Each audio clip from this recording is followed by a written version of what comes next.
Boas notícias. O STF vai pautar a suspeição do Sérgio Moro, ou seja, esse é aquele julgamento que vai fazer com que o Lula se torne livre finalmente. A gente fala, Lula livre, o Lula está solto, ele não está livre.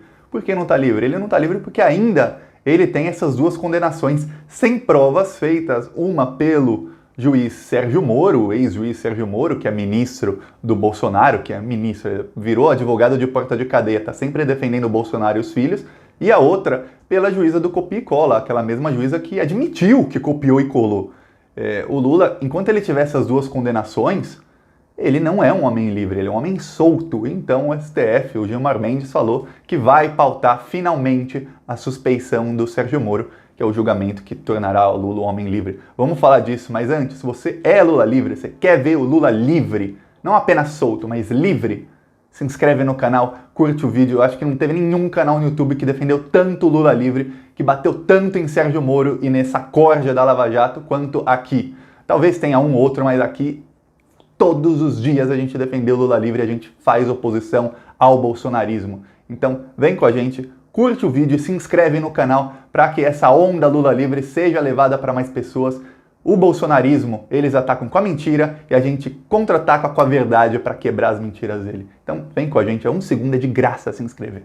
Agora, vamos falar sobre isso. O Gilmar Mendes, ele voltou a aparecer um pouco mais na mídia, dar mais entrevistas. O Gilmar Mendes, ele teve uma reunião com o Bolsonaro, que foi a reunião em que dizem que o Bolsonaro chorou nessa reunião, que foi a reunião em que o Bolsonaro foi avisado que nada do que ele fizer daqui em diante será aturado pelo STF. O STF vai anular toda e qualquer decisão do Bolsonaro que não seja baseada em ciência e que não seja nas normas da OMS. E depois o Gilmar Mendes, ele no Twitter, foi nas redes sociais, também no Facebook dele, ele foi cobrar o Bolsonaro a pagar esses R$600. Então o Gilmar Mendes começou a aparecer mais.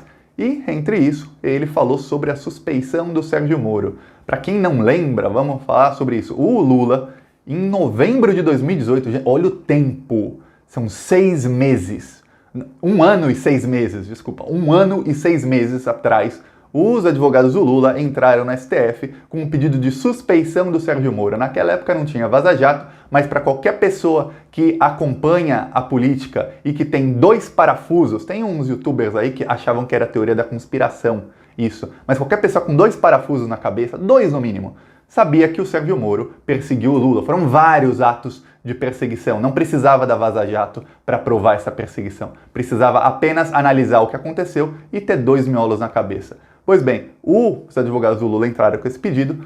O ministro Fachin, o Fachin é nosso, lembram disso? O Deltan Dallagnol falou, o Fachin é nosso. E a Carmen Lúcia, aquela que foi chamada de frouxa pelos procuradores da Lava Jato, votaram contra a suspeição do Sérgio Moro. Aí ficaram faltando os votos de Gilmar Mendes, Lewandowski e Celso de Mello. O voto do Lewandowski, ele já adiantou o voto, é um voto para a liberdade do Lula, para que o Sérgio Moro seja considerado suspeito. Ou seja, esse juiz não tem condições de julgar o Lula porque eles são inimigos públicos. O Sérgio Moro, o correto que ele deveria fazer quando ele pegou um processo do Lula era falar, eu não posso julgar esse senhor porque eu odeio ele, eu sou suspeito para julgá-lo. Manda para um juiz que seja isento, eu não vou ser isento. É isso que o Sérgio Moro deveria ter feito, não fez. O Gilmar Mendes sabia que ia acabar perdendo, porque em novembro de 2018 não havia nenhum clima político para se anular essa suspeição do Sérgio Moro, essas condenações do Lula, porque o Bolsonaro tinha acabado de ser eleito, o antipetismo estava nas alturas, o país estava esperando para ver como seria o governo Bolsonaro, a direita inteira, e aí inclui Rede Globo, Jovem Pan, Estadão, Folha, todos esses que agora estão contra o Bolsonaro, foram eles quem colocaram o Bolsonaro lá, foram eles quem plantaram a sementinha do fascismo, fizeram crescer, regaram muito para crescer e depois ajudaram o Bolsonaro lá, fazendo vista grossa a todas as fake news dele. Pois bem, eles estavam esperando um governo bom, esperavam que o Bolsonaro fosse ser um Alckmin, um Fernando Henrique Cardoso, que ele fosse ser moderado e governando para a direita. Não aconteceu isso, então não havia clima para isso. O Gilmar Mendes foi inteligente e ele, em vez dele votar, ele pediu vistas. Pedir vistas no STF ou em qualquer processo é quando um dos juízes, ou no caso do ministro do STF, ele fala, eu não tenho condições de julgar isso agora, eu prefiro ter mais tempo para analisar esse caso. Ele pediu vistas. E aí veio a Vaza Jato em 9 de junho de 2019, ou seja, faz já 8, 9 meses, chegou a Vaza Jato e provou tudo aquilo que todo mundo que tem 2 miolos já sabia.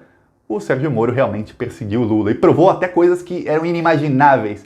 Os crimes que ele, Deltan Dallagnol e os procuradores cometeram para perseguir o Lula e provou também o desespero deles quando eles não achavam provas contra o Lula, quando eles começaram a fazer uma devassa na vida da Dona Marisa, até os seguranças do Lula, eles cometeram crimes para fazer uma devassa na vida deles e não achavam nada contra o Lula. Vaza Jato provou tudo isso, aí o Gilmar Mendes desarquivou esse processo, falou, agora podemos votar. Só que ele nunca coloca na pauta. Faltam 3 ministros para votar. O Gilmar Mendes já mais ou menos adiantou o voto dele, todo mundo já sabe, que é o voto para o Sérgio Moro ser suspeito, para anular as condenações do Lula. O Lewandowski, todo mundo sabe que ele também vai votar para isso, faltava o voto do Celso de Mello. Só que o Celso de Mello já deu vários sinais de que ele vai votar pela suspeição do Sérgio Moro, ou seja, pela anulação desses processos. Só que começou aquele vai, não vai, vai, não vai. Era para ser em agosto, não foi. Era para ser em setembro, não foi. Outubro, novembro, aí o Gilmar Mendes falou, de dezembro não passa. Não foi. E aí o que aconteceu? Falaram, não, depois do recesso do STF. Aí os dondocos ficaram 2 meses em recesso, voltaram. Aí começou toda essa crise na saúde e quando eles votaram, o Celso de Mello ele fez uma cirurgia e ele estava com problemas de saúde. A recuperação dele demorou muito mais do que esperado. E o Celso de Mello não votava. E teria uma discussão. Por quê? Haveria um empate, 2-2. Gilmar Mendes e Lewandowski de um lado, Carmen Lúcia e Raul, o Faquinha nosso, do outro lado. E aí o que aconteceria? 2-2, seria um empate e teria de haver uma discussão. O empate favorece o réu ou favorece a outra parte? O empate favorece o Lula ou não? Teria essa discussão. Então o Gilmar Mendes falou, eu vou esperar o Celso de Mello, porque aí seremos 5, com 5 não tem como haver empate. Só que o Celso de Mello não voltava. Quando ele finalmente ia voltar, o STF parou de se reunir pessoalmente, porque agora estamos numa situação caótica na saúde e as pessoas não podem mais se reunir. Então o que acontece? O Gilmar Mendes falou, assim que voltarem as reuniões em pessoa do STF, eu vou colocar, a primeira coisa que estará na pauta é a suspeição do Sérgio Moro. E na mesma entrevista que ele falou isso, no mesmo dia que ele falou isso, perguntaram o que ele acha do trabalho do Sérgio Moro no Ministério da Justiça. E Gilmar Mendes falou, o Ministério da Justiça está na 3ª divisão. Ele quis dizer, há ministérios que fazem um bom trabalho, há os que fazem um trabalho mais ou menos, e há os ruins, aqueles bem ruins. 3ª divisão é o Sérgio Moro. Trabalho péssimo.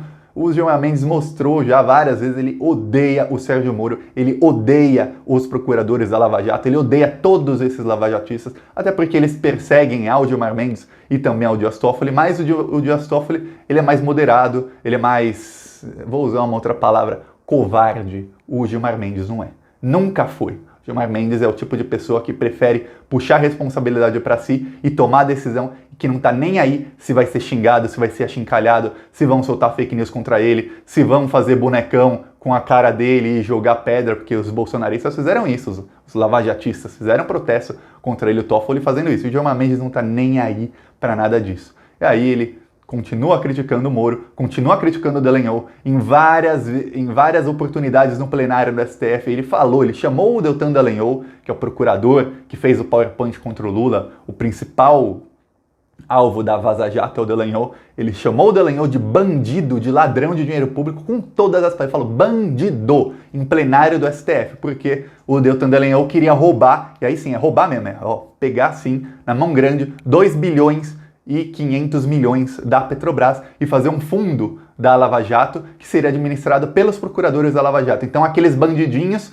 eles ficariam administrando 2 bilhões e meio de reais para fazer como eles quiserem. Os mesmos bandidinhos que a Vaza Jato mostrou que eles criavam empresa em nome da mulher, usavam a mulher de laranja criando empresa de palestra, porque o procurador não pode criar, mas eles usavam a mulher de laranja para receber dinheiro, que receberam 1 milhão, em uma oportunidade o Dallagnol recebeu 1 milhão de doação de uma empresária para o grupo dele lá, um grupo político que ele organiza, e aí quando essa empresária foi foi delatada na Lava Jato, ele fingiu que não viu, ele, ele denunciou todo mundo, mas a empresária que doou 1 milhão para ele, não, aí ele não doou. Então, esse tipo de bandidinho, tem também o Januário Paludo, que recebia a propina do Dário Messer, que é o doleiro dos doleiros, para não incomodá-lo, para não denunciá-lo, para não investigá-lo. Quem diz isso não sou eu, é a Polícia Federal que diz isso, não sou eu, Thiago, não, viu? Então, se o Januário Paludo vê isso, vai lá brigar com a Polícia Federal, vai lá brigar com o Dário Messer. Quem falou que pagava a propina não fui eu, foi o Dário Messer, que falou no WhatsApp dele para a namorada dele, que pagava a propina ao Januário Paludo. Só estou repetindo. Então, esse tipo de gente, de gentalha, é que iria administrar 2,5 bilhões. O Gilmar Mendes ficou bravo e tudo mais. E o que acontece? Há no STF uma maioria muito grande, não é apenas maioria, uma maioria muito grande, 8 contra 3, que estão contra a Lava Jato, e que qualquer processo da Lava Jato eles vão votar contra Sérgio Moro, contra Deltan Dallagnol, contra esses procuradores. Então, agora é questão de tempo. O importante, se quer ajudar o Lula a ficar livre, fique em casa, porque quanto antes esse caos na saúde passar, antes o STF vai poder voltar a se reunir e antes o Gilmar Mendes vai finalmente pautar. E para mim, Thiago, é uma vergonha muito, muito grande que o STF demore 1 ano e meio para julgar esse processo. E 8, 9 meses, não mais até, 8, 9 meses estamos em abril, eu nem lembrava que a gente está em abril. Então é mais do que isso, 10 meses o STF demora para julgar a suspeição do Sérgio Moro, desde que veio a Vaza Jato. É uma vergonha. Deveria ter sido julgada já em junho ou em julho. Esses processos deveriam ter sido extintos. Mas tem uma coisa boa. Tem uma coisa muito boa. Por conta disso, desses processos serem anulados agora tão tarde, uma coisa tão tardia, o Lula já está solto desde o ano passado. Então, ok. Por conta desses processos, quando você acha que o STF vai voltar? O STF vai voltar provavelmente em junho, julho, talvez agosto.